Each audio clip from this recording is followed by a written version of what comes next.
10 মিনিটে ডেলিভারি থেকে সরল ব্লিঙ্কিট, সরতে পারে সুইগি জেপ্টো। 10 মিনিটে ডেলিভারি থেকে সরে এলো ব্লিঙ্কিট, সরতে পারে সুইগি জেপ্টো। কেন্দ্রীয় শ্রম মন্ত্রকের হস্তক্ষেপের পরই বদলে গেল ব্লিঙ্কিটের স্লোগান। 10 মিনিটে ডেলিভারির স্লোগান পাল্টে হলো 30,000 পণ্য আপনার দরজায়। একই পথে হাঁটতে পারে সুইগি জেপ্টোর মতো দ্রুত ডেলিভারি সংস্থাগুলিও, এমনটাই খবর সূত্রের। ডেলিভারি কর্মীদের নিরাপত্তার কথা মাথায় রেখেই এই হস্তক্ষেপ কেন্দ্রের। 2025-এর বর্ষবরণের দিন ধর্মঘট করেন 10 মিনিটের ডেলিভারি কর্মীরা। নিরাপত্তা, স্বাস্থ্য এবং আয় নিয়ে ক্ষোভ প্রকাশ করেন ওই কর্মীরা।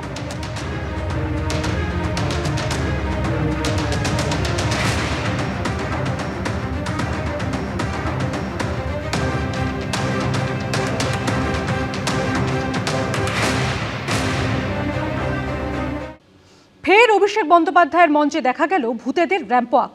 10 জনকে মঞ্চে এনে এদিন তিনি দাবি করেন এদের খসড়া তালিকায় মৃত বলে ঘোষণা করেছে নির্বাচন কমিশন। এরপরই নির্বাচন কমিশন এবং জ্ঞানেশ কুমারকে নাম করে তীব্র আক্রমণ করেন তিনি। আর এ নিয়ে পাল্টা কটাক্ষ করেছে বিজেপি। অভিষেক বন্দ্যোপাধ্যায়ের অভিযোগ প্রসঙ্গে সিইও দফতরের তরফে জানানো হয়েছে, এ নিয়ে কোচবিহারের জেলাশাসকের কাছে রিপোর্ট চাওয়া হয়েছে। দক্ষিণ 24 পরগনার বারুইপুরের পর এবার কোচবিহারে রণসংকল্প সভা। মঙ্গলবার ফের অভিষেক বন্দ্যোপাধ্যায়ের মঞ্চে দেখা গেল ভূতেদের র্যাম্প ওয়াক। একে একে নাম বললেন অভিষেক বন্দ্যোপাধ্যায়। অশ্বিনী অধিকারী, শিবানী অধিকারী, কাজিমা খাতুন, আলিমান বেওয়া, মুকুল দেব কর্মকার, মুর্শিদ আলম, আবুজার মিয়া, আজিজর রহমান, তপন বর্মন। পরপর লাইন দিয়ে মঞ্চে এলেন তারাও।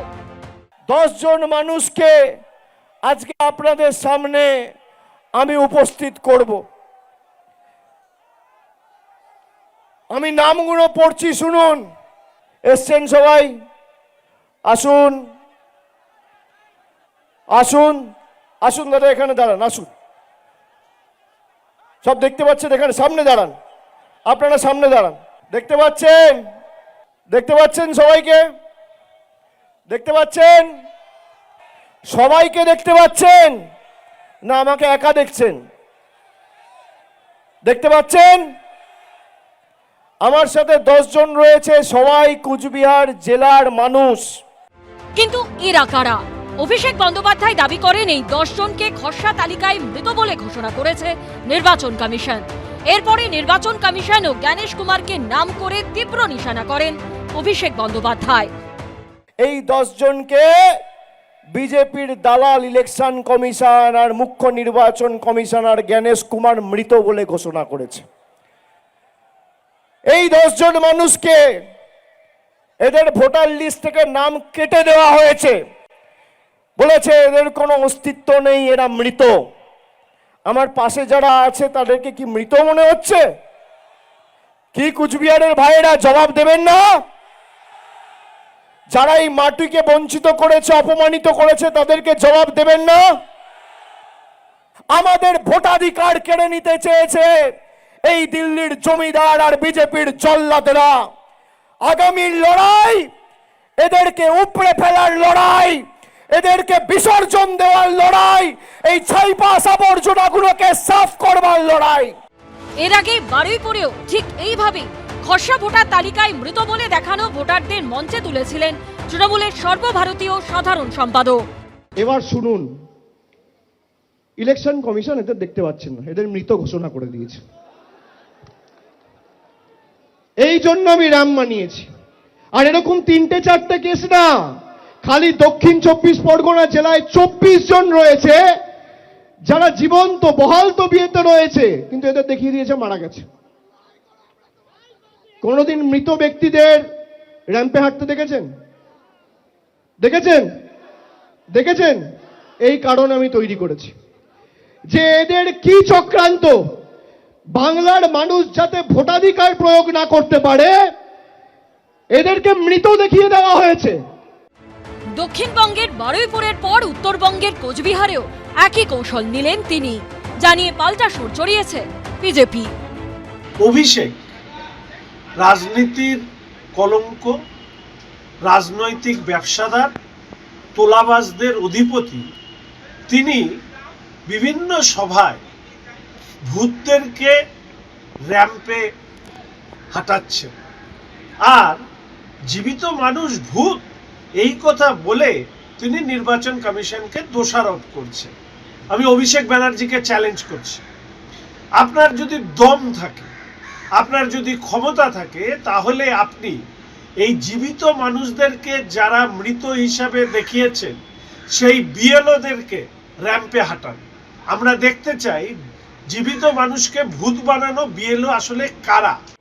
অভিষেক বন্দ্যোপাধ্যায়ের অভিযোগ প্রসঙ্গে সিও দপ্তরের তরফে জানানো হয়েছে, এ নিয়ে কোচবিহারের জেলা শাসকের কাছে রিপোর্ট চাওয়া হয়েছে। এদিকে এসআইআর প্রসঙ্গে মঙ্গলবার নতুন অভিযোগ তুলেছেন মুখ্যমন্ত্রী। জাস্ট টু টক, আমি এর মধ্যে কোনো ভুল দেখি না, আমি ওদের সম্মান করি, আমি সব ফোর্সকেই, কিন্তু একটা রিকোয়েস্ট করব, আমার কাছে খবর আছে ফোর্ট ইলিয়ামে একজন কমান্ড্যান্ট এসআইআরের কাজ করছে এবং বিজেপি করছে, বসে পার্টি অফিসের কাজ করছেন। প্লিজ আপনাদের কাছে হাত জোর করে রিকোয়েস্ট করব, এটা করতে যাবেন না। একটা সীমারেখা আছে, ভয় মুখ্যমন্ত্রীকে কাঁপিয়ে দিচ্ছে, এতে কোনো সন্দেহ নেই, তাতে সেনাকেও যুক্ত করা। এই মুখ্যমন্ত্রী নিজের হার বাঁচানোর জন্য, নিজের পরাজয় বাঁচানোর জন্য যা খুশি বলতে পারে, যা খুশি করতে পারে, এটাই তার সবচেয়ে বড় প্রমাণ। সব মিলিয়ে এসআইআর ইস্যুতে চাপানো তো চরমে। শুভেন্দু ভট্টাচার্য, দীপক ঘোষের রিপোর্ট, এবিপি আনন্দ। কারো এসআইআর শুনানিতে ডাক পড়েছে, কারো পড়েনি, আর তারপরও চাহিদা বাড়ছে বার্থ সার্টিফিকেটের। প্রত্যেক দিন বহু মানুষ আসছেন কলকাতা পুরসভায়, রোজকার স্লটও 200 থেকে বাড়িয়ে 300 করা হয়েছে। ভোটার তালিকায় নামটা রাখতেই হবে। এসআইআর শুনানিতে ডাক পড়লে যাতে হয়রানির মুখে না পড়তে হয়, তার জন্য নথিপত্র জোগাড় করতে মরিয়া সাধারণ মানুষ, বিশেষ করে বার্থ সার্টিফিকেট। কারণ এসআইআর এর শুনানিতে নিয়ে যাওয়ার জন্য নির্বাচন কমিশন যে নথির তালিকা দিয়েছে, তার মধ্যে অন্যতম হলো জন্ম সার্টিফিকেট। এই নথি সংগ্রহ করতে প্রত্যেকদিন বহু মানুষ আসছেন কলকাতা পুরসভায়। বাড়ানো হয়েছে স্লটও। এসআইআর এর হিয়ারিং এ ডাক পড়েছে পার্ক সার্কাসের বাসিন্দা মুমতাজ বেগমের। স্বামীর সঙ্গে এসেছিলেন বার্থ সার্টিফিকেট নিতে। हमरा लेके दौड़ा-दौड़ी हो रहा है। हाँ, आगे डॉक्यूमेंट तो सब है, आधार कार्ड, वोटर आईडी कार्ड सब है, सिर्फ बर्थ सर्टिफिकेट नहीं है, इसीलिए घर में होगा, इसी के लिए। এমন অনেকে বার্থ সার্টিফিকেট নিতে এসেছেন যাদের এসআইআর এর শুনানিতে ডাক পড়েনি, তবু আতঙ্ক যদি কোনোদিন প্রয়োজন পড়ে। তাদের মধ্যে একজন মেটিয়াবুরুজের বাসিন্দা তানভীর হোসেন। আমি ছোটোখাটো চাকরি করি একটা কাপড় দোকানে। হ্যাঁ, ওদের 300 টাকা রোজে পাই, ওটাও কামাই হয়ে গেছে আজকে। টাকা পয়সা খুব টান আছে। বার্থ সার্টিফিকেট এই কারণে এসেছি যে আমাদের মা বাবারা আমাদের সময় একটা অনেকটা গাফিলতি করেছে, বার্থ সার্টিফিকেট বানায়নি। আরও প্রসেসে বার্থ সার্টিফিকেট লাগতে পারে, আসার সময় হয়তো এসআইআর থেকে এনআরসিও হতে পারে, তখন তো আমাদের অনেক কত ডকুমেন্টগুলো লাগবে। যেসব ডকুমেন্ট নেই ওগুলোই রেডি করতে চাইছি। এলগিন রোডের বাসিন্দা উত্তম সিং রায়েরও শুনানিতে ডাক পড়েনি, তবে আসল বার্থ সার্টিফিকেট হারিয়ে ফেলায় ফের এসেছেন পুরসভায়। আমার ওই জন্মের সার্টিফিকেটটা হারিয়ে গেছিলো, জেরক্সটা আছে, আপাতত দিয়েছি, এখন ওটা অরিজিনাল করব। না, ওটা এমনি বানিয়ে রাখছি অরিজিনালটা, কেন নেই, যদি বাঞ্চান চেয়ে বসে। বার্থ সার্টিফিকেট দেওয়ার নিয়ম আরো সহজ করেছে কলকাতা পুরসভা। এই নথি নিতে গেলে হোয়াটসঅ্যাপেই বুক করা যাবে স্লট। নম্বরটি হলো 8335999111। আটান ডেতে যে হোয়াটসঅ্যাপ আছে, হোয়াটসঅ্যাপ গ্রুপে আছে, সেখানে চ্যাটবট বলে একটা অ্যাপস আছে, যেখানে একটা হাই বলে লিখতে হয়, লিখলে ওনারা শর্ট ডেট আর টাইম দেন, শর্টে ডেট অ্যান্ড টাইম দেন। সেই ডেট অ্যান্ড টাইমে ওনাদের এসে হিয়ারিং আসতে হয়, এসে সেখান থেকে কাগজপত্র সাবমিট করতে হয়। এখন এই চ্যাটবটে আমাদের ডেলি 300 করে স্লট করে দেওয়া হয়েছে, মানে 300 জন মানুষ তারা প্রায়োরিটির ভিত্তিতে আবেদন করতে পারবেন। রবিবার বাদে বাকি সব দিনই কলকাতা পুরসভা থেকে পাওয়া যাবে জন্ম certificate. Arnab Mukhopadhyay report, ABP Ananda, Kolkata. ABP Ananda, এগিয়ে থাকে, এগিয়ে রাখে।